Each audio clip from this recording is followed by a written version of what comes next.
Hey Mopar fans, welcome back to Bill's Mopar channel. Today I want to provide you with a 1-year review of my Hemi swap Dakota. If you followed the project before, you'll know that I built up a lot of hype and I was looking forward to a big reveal, but unfortunately there's still a few bugs, so I wouldn't call it a polished product, but it has been a reliable daily driver that I've been driving since last year, except when all the snow was on the ground. So I've learned a lot of things in the process of doing it, and I'd like to share where I'm at, and I want to talk about some of the good, some of the bad, and maybe you can use this knowledge on your Hemi swap if that's something you want to do. So let's go check out the truck.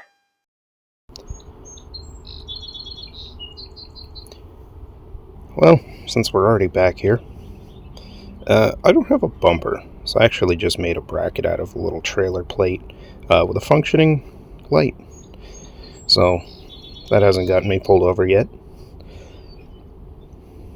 Somebody pillaged this. It's actually just a plastic cover. It doesn't affect the functionality of this at all. But then said person lost it, so I shoved some hoses on here that are splitting, just to give it some bulk, something to grab onto. The windshield control just does not work at all, so I can't drive this in the rain, which really sucks. I used the American Shifter Company shifter. I had a little short video on that, so I ended up cutting this hole in the floor for this thing to come through the transmission tunnel. I did not like it, and my wife wouldn't even drive the damn thing. I think I have another clip I can pop in here. When you try to shift, it just flies right past the gear you're trying to get to. So there was a lot of flex in the bracket itself. So when you're trying to find reverse, it just wants to fly right past it. You had to give it a little extra bump just to find park. It didn't feel good. It was also way up here, so this is a nice comfy spot. I don't have to lean forward to grab this, but if it's up here, I have to literally lean forward, so I can't even do that while I'm really driving. I can only really use it just to go between, whereas this shifter here, I have gates for first and second, so I can manually control that, which is kind of cool. Just so you know, this is from a Jeep Liberty. Don't remember the year, but what is important is that you find a Jeep Liberty with the 45 RFE. That is the same transmission as the 545 RFE physically, and so yeah, this sucker just bolts right up. So I bolted this to the floor. I just had to disable the park lockout, and I even have this extra button here that I might do something cool with. So this is working out so well. I mean, this cost me like $50. The junkyard. Here's my cable. I just used the factory Jeep cable. This is awesome. Honestly, I wish I would have started with this. And if there's anybody out there that wants to do one of these 545 RFE swaps, use this shifter. It's so cheap. They're so easy to find, and it just works so well. There's one lesson learned. My instrument cluster, well, it still needs some polishing. Oh my god, this focus. Okay. Well, it still needs some polishing. And also broke off a little needle over there on the far left, so you'll see there's just a chunk of foam stopping the needle from falling off of the gauge. But success. All of these gauges work.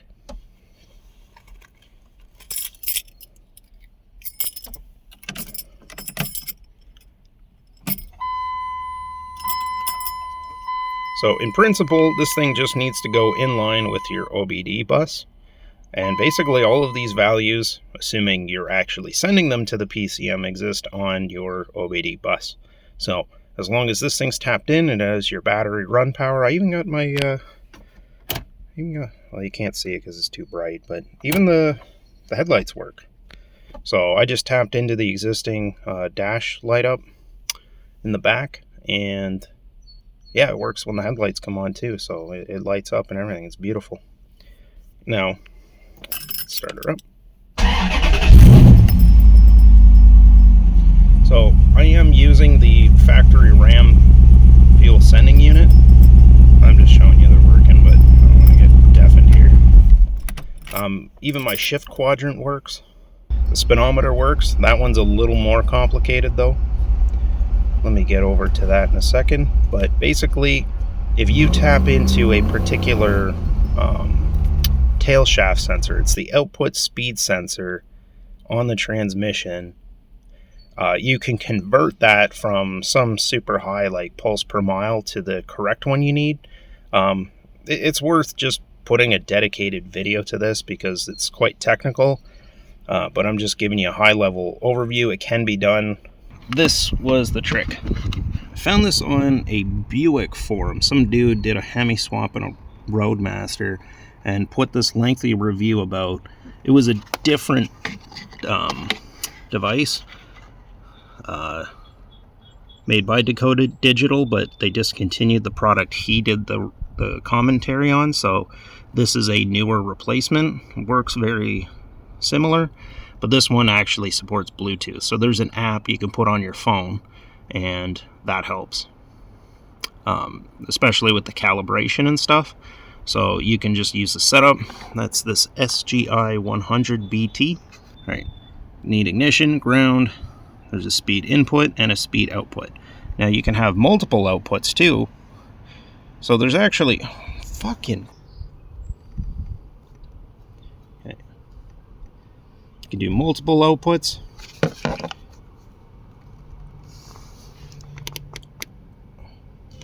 So the RAM PCM, there's actually two inputs, and I don't know why.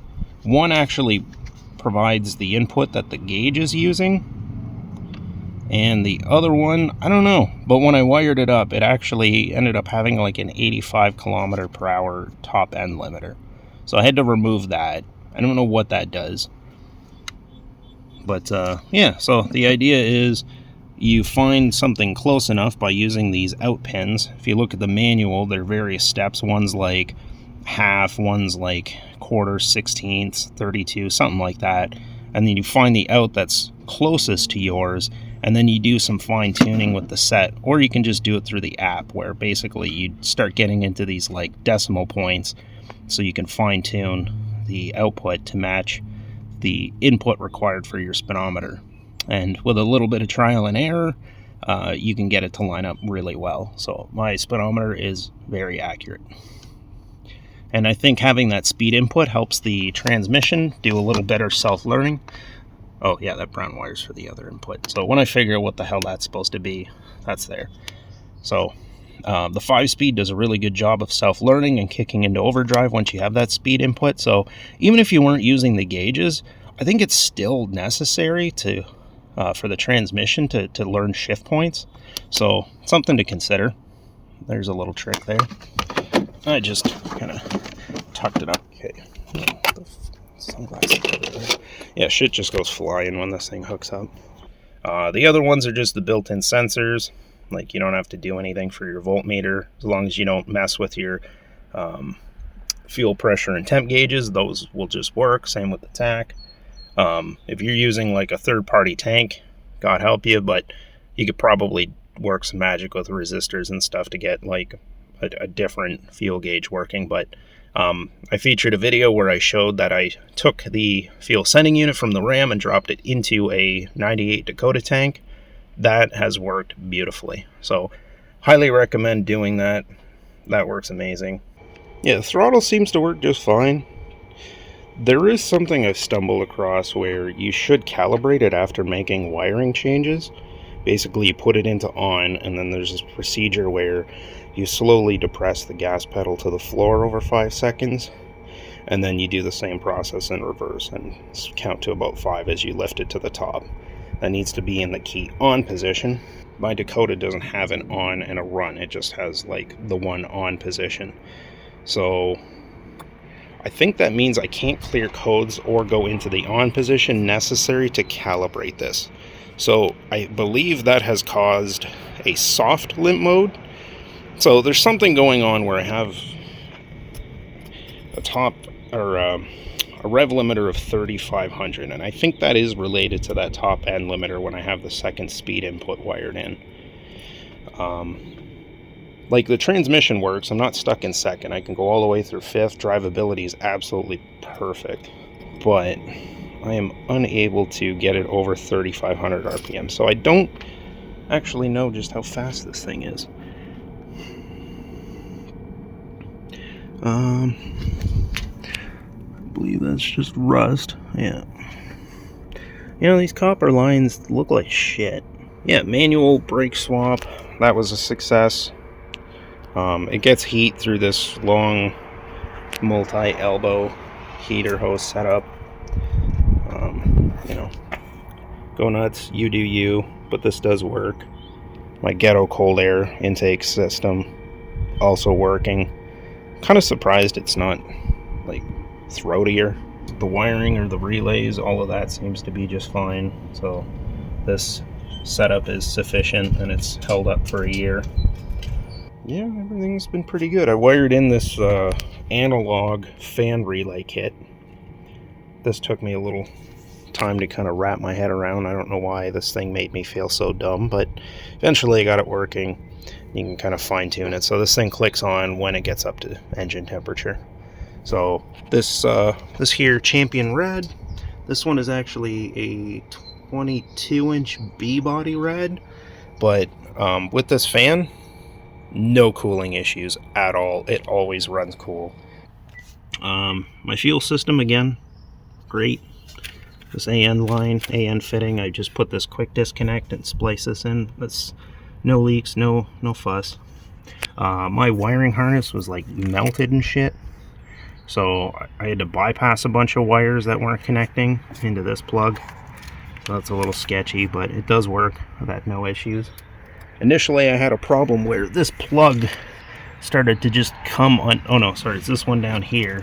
Started to come undone, and it was like partially connected because the little tab broke. So I held it in with some zip ties. Man, I thought I did something horribly wrong. I'd be driving and then suddenly it would like stumble and backfire and sputter. Basically I was just slowly losing ignition coils and injectors, and I limped it home, but luckily that's all it was, and that was a huge relief.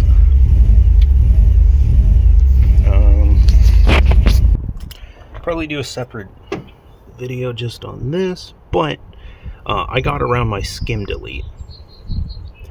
What I did was I ordered a refurbished PCM. I'm drawing a blank on the name of the company, so I'll just drop that in subtitle here. But there are lots of companies that offer a similar service. I don't know what software they use. I'd love to know how they do it, but I'm sure they're not going to provide that. But they're able to remove the skim association with the skim module. Basically, let's say your PCM died. You own this 03 RAM that this came out of. You need to replace your computer. Basically, they'll send you one that has no skim module tied to it. As soon as you put this in and start it, it will save the skim module association to your computer. So what you do is, if you have no skim module like me, you put this thing in while it's in learning mode, and it never learns the module, and then it just keeps starting because there's no skim. It can't read that it's not there if it was never there in the first place. So if you don't want to get HP tuners and you're not really interested in tuning, or there's dick all you could do about it like this 03, that's an option for you, and that seemed to work for me. What else? Oh yeah, this little Dorman idler pulley if you're doing an AC delete. That works great. Mine doesn't even have AC. People argue with me, but there it is. That's just the block where it would come from, but I just have a blank here. So this truck never came with AC. I'm not going to bother trying to make it work, but you can buy this little thing. I got it on Rock Auto. Awesome. My single exhaust seems to work just fine. I just have like a single stainless MagnaFlow muffler that a good buddy of mine gave me. It's not really any louder than stock, and I'm completely fine with that since this is a stock engine. These KYB gas adjust shocks are awesome. This thing just hits bumps like an SRT. It just bounces right back. It's beautiful. The big gas tank fits. It's really nice having a huge gas tank. This is bigger than any first-gen gas tank, so that's a beauty to have. Oh, and here's my little bracket here. I just did like a little pass-through, and yeah, that works. Another thing I'd like to talk about is the torque converter. I sort of had a happy accident where I bought a two-wheel drive 4.7 liter transmission. That worked out great. So if you know a few things about torque converters, your gear ratio and your weight has a bigger effect on your torque converter's stall speed than the engine or any of the other components. So what that means is I am taking a 6,000 pound truck transmission and attempting to put that into my Dakota, which weighed in at 3,300 pounds. Now, what's going to happen as a result is it's going to lower that stall speed. The 5.7s already have an extremely low stall to begin with because they're designed for efficiency.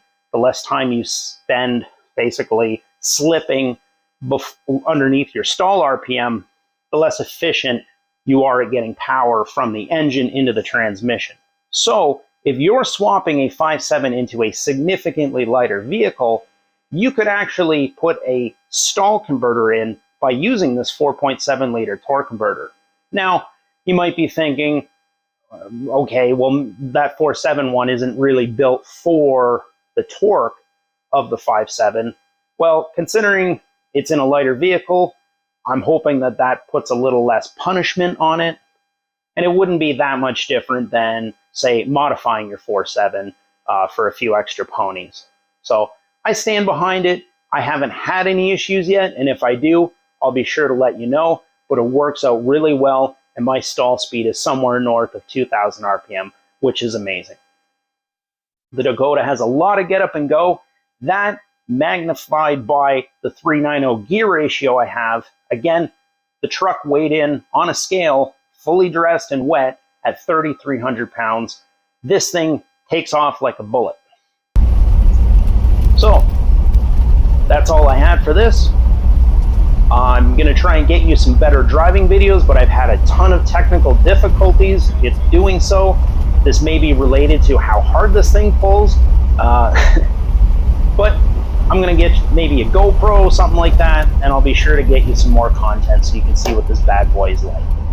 Until then, stay tuned to the channel, and I'll keep bringing you some more content on this build.